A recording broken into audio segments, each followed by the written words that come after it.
ආදරේ නාමයෙන්වත් ආදරේ තුලින්වත්. ජීවිතේ කිසි කෙනෙකුට බොරුවක් කරන්න පුරුදු වෙන්න එපා. බොරුවක් කරනකොට මොකක්ද වෙන්නේ? ඒකට මොකක්ද අර කියන්නේ බජාර් භාෂාවෙන්? අර බූට් එක දෙනවනේ.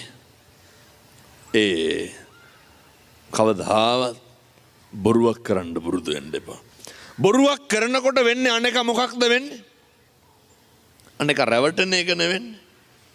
ඇත්ත දන්නවද අනේක රවට්ටපුවාම අපිට කොහොමද මේවා ගෙවන්න වෙන්නේ කියලා? අපි රැවටෙනවා. මේ සංසාරේ කවදා හරි අපි රැවටෙනවා. අර සත්තු දඩයන් කරන බොහෝ දෙනා අර මාළුවෙක් අල්ලන්න වුණත් දාන්නේ හැම දානව නේද?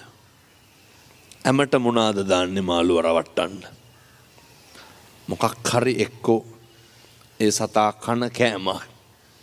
එහෙම නැත්තම් ඒ කෑමක් විදිහට තියෙන ප්ලාස්ටික් කෑල්ල. අර කෑමට රැවටිලා ගිහිල්ලා කෑම අල්ල ගන්නවා. ඒක කටින්මයි සිද්ධ වෙන්නේ. ඒක ජීවිතේ විනාශ වෙන්න පුළුවන්. අර කිසි කෙනෙක් කවදාවත් මං කියන්නේ මේ පෙම්වතුන් පෙම්වතියන් පමණක් නෙමෙයි. ඔය ජීවිතේ කවදාවත් කිසි කෙනෙක් ලැජ්ජාවට පත් කරන්න එපා. අර හැම වෙලේම බලන්න ඕන මේ දේ මට වුණා නම් කියන තැන. මේ වේදනාව මේ දුක මට විඳින්න වුණා නම් කියන එක. ජීවිතේ පුරුදු වෙන්න. නිරන්තරයෙන් අනේකගේ ගරුත්වය කියන එක ආරක්ෂා කරන්න. නිරන්තරයෙන් අනේකගේ ගෞරවය කියන එක ආරක්ෂා කරන්න. ඔක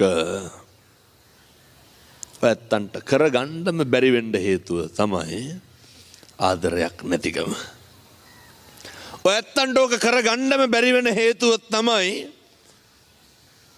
ඔහොම බණහන ගමන් හදවතට තට්ටුවක් දාලා කල්පනා කරලා බලන්න අපි කොච්චර බොරු කියලා දෙනවද? අපි කොච්චර රවට්ටලා තියනවද?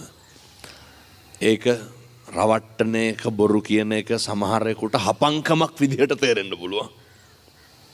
ඒක අර ඔයත්තුන්ගේ විදිහටම කියනවා නම් අර පොරක් වගේ මානසිකත්වයකින් ඒක හරි හපංකමක් විදිහට පේන්න පුළුවන්.